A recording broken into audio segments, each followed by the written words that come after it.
Trutch, or Chekhov's Woman, by Dan Timms.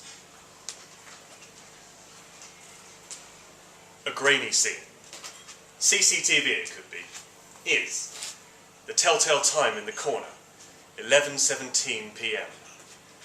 A woman crosses the screen, moves down a deserted alleyway. It's late, and she's alone.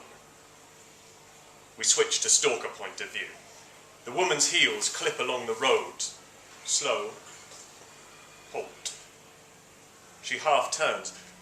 Is it possible someone's following her? Close up we see her face in three-quarter profile. She's young and pretty, obviously. Blonde, brunette. She wears her worried expression well, biting her plump lower lip, a pucker in her brow. She starts to walk again.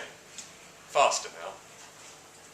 In stalker view, we advance on her quietly, quickly. At the last, she turns, startles, screams. She tries to run, but we have her now. We stifle her cries and kill her in a way that is almost certainly sexually motivated. Trutch! Trutch stirs. He's sitting at his desk, but has been miles away, thinking about the past. We're not yet sure what his past is, but there's no question he has plenty of it, and thinking about it makes him sad. Trutch! The voice is that of his boss, DCI Beak, looking worried in her office. No one knows what Beak's first name is. No one dares to ask. We don't know much about her private life because she never, ever lets it get in the way of the job. But we do know that she has a husband, who the team call the Icicle, because DCI Beak is so cold that if you ever stuck your dick in her, it would surely freeze. We also know that Beak has no children, which could potentially become a thing, but which is purely practical for the moment. The last thing we need is for her having to knock off early to go to parents' evening, or whatever. Trutch, get in here now! You've got to see this. Trutch's first name, we will eventually learn, is Leon, but only his wife calls him that. Called him that. Trutch shakes his head softly. He draws a hand down his tired, handsome, stubbled face as he stands and heads towards Beak's office. Plainly, his wife is part of the past. What we got, boss? Beak nods towards the monitor on her desk. She speaks in a non-specific Cockney accent, which jars implausibly with those who remember her best as the cut-glass Lady Lovelace in hit period drama Loveless Manor.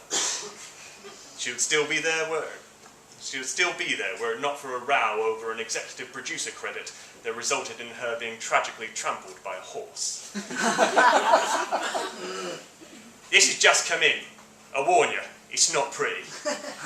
Trutch bends over the screen. CCTV footage shows a darkened alleyway where a hooded man is repeatedly thrusting a long knife into the abdomen of a pretty woman.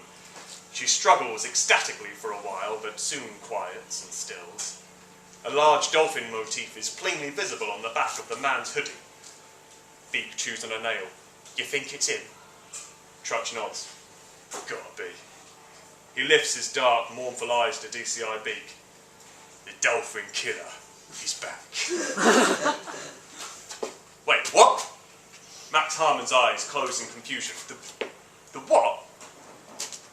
Greg South looks up from his script.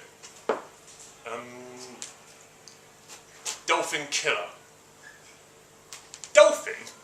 Max Harmon, creator and writer of Deep Suspect, Cold Justice, and now the breakout hit Trutch, known in the industry as Max the Ripper for the sheer number of women he's been responsible for killing on screen, has been pacing the room.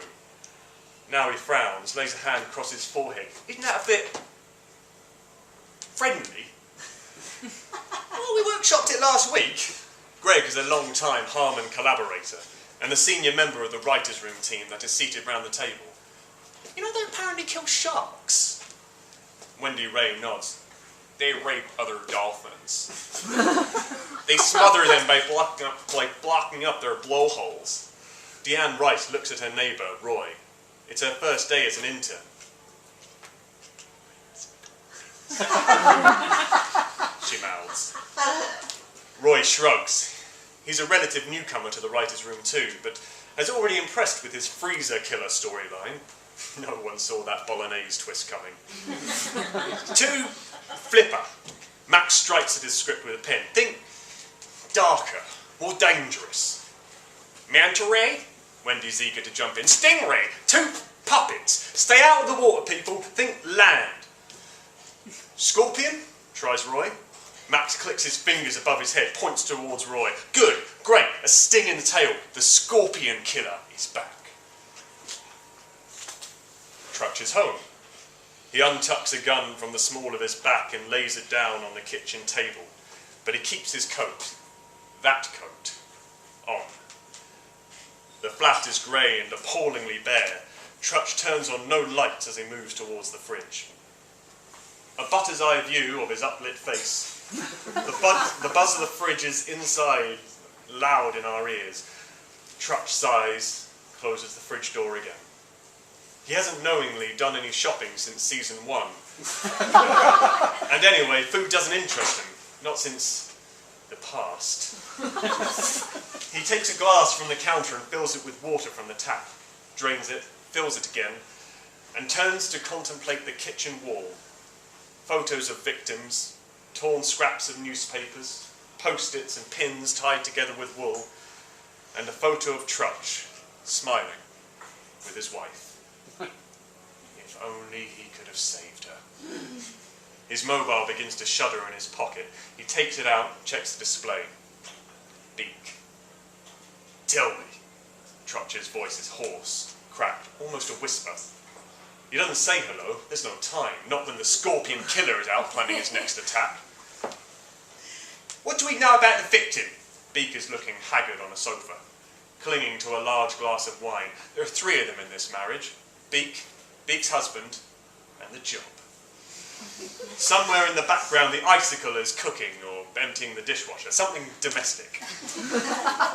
Trutch closes his eyes, sighs softly down his nose. Gemma Meadows, 23, single, popular, attractive. Attacked on her way home from work. But what'd she do? Training as a lawyer, real high flyer. A lawyer? This time it's Deanne's voice that cuts through the room. The words slip out before she can help it. Max turns to fix her with a gaze. Yes, Deanne? She colours, begins to fluster. Sorry, it's just... If she was on her way home from work, why was she dressed as a sex worker? Max's expression puzzles. He looks around the table for assistance. The writers exchange glances or dip their eyes as the silence builds. Roy clears his throat. I think she means, what if she's selling sex to pay her way through law school? Like they do these days. Yes, click, point. Great thought, Deanne. Aspiration. The girl was empowered. Trutch! Trutch and Beak are standing over a new victim. A barely dressed young woman in her early 20s, blonde or brunette.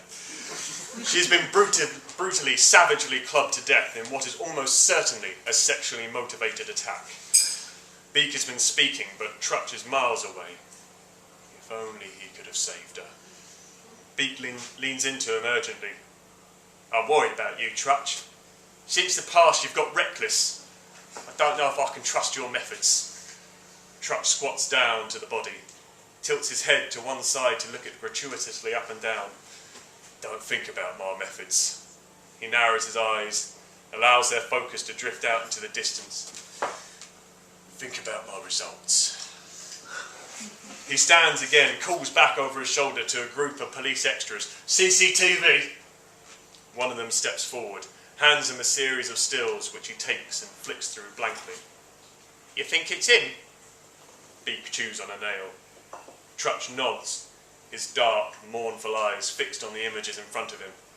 Gotta be. But it don't make sense.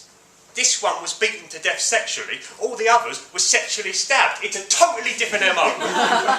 Exactly. Trutch fixes Beak with a grim stare, his voice growing even more guttural. He's changed the pattern. That's how we know it's him. He hands her the photos and taps the top one. It's a grainy image, but there's no mistaking the large scorpion motif on the back of the murderer's hoodie. Who found the body? Trutch calls to the extras again. One of them responds, doesn't matter which, ushering a young woman forwards. She's young, in her 20s, pretty, brunette, possibly blonde. Trutch studies her carefully, doing the calculations. They're in the opening scene of the second part of a two-part special. He thinks he recognises this woman from Holby, or possibly an advert for cat food or insurance. This is no ordinary extra. She must be connected to the death somehow. And that means her life is in danger. The connection, what's the connection, people? Max is pacing again, beating the script lightly against his thigh.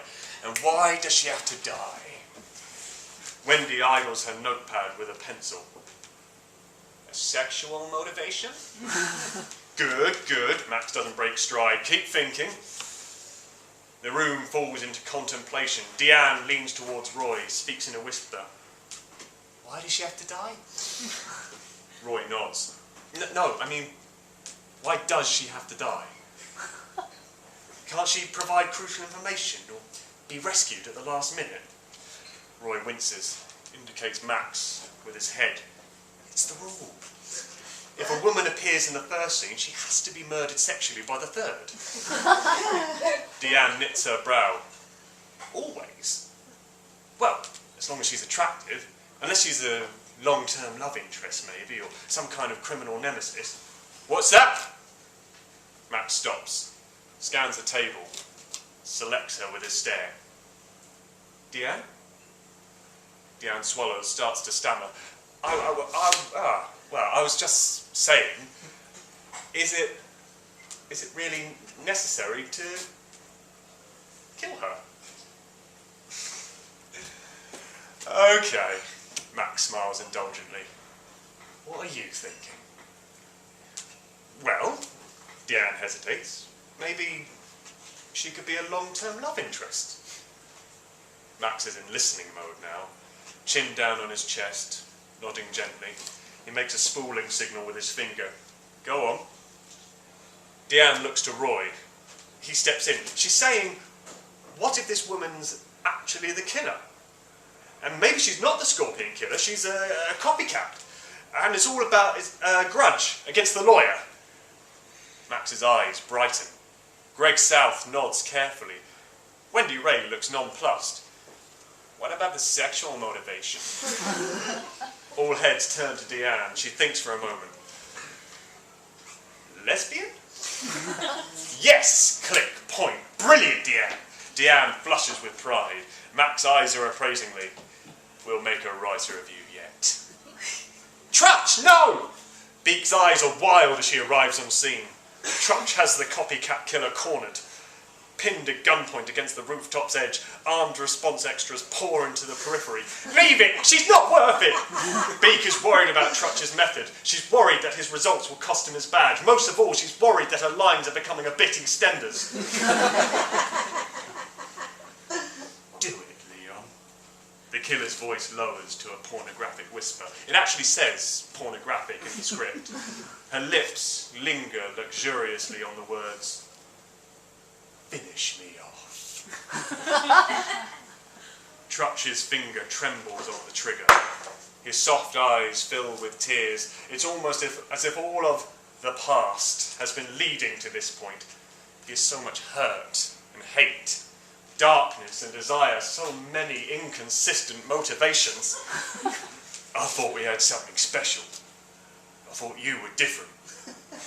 The copycat killer is a lesbian, of course. But fortunately, one of those lesbians who are sexually attracted to men who find lesbians sexually attractive.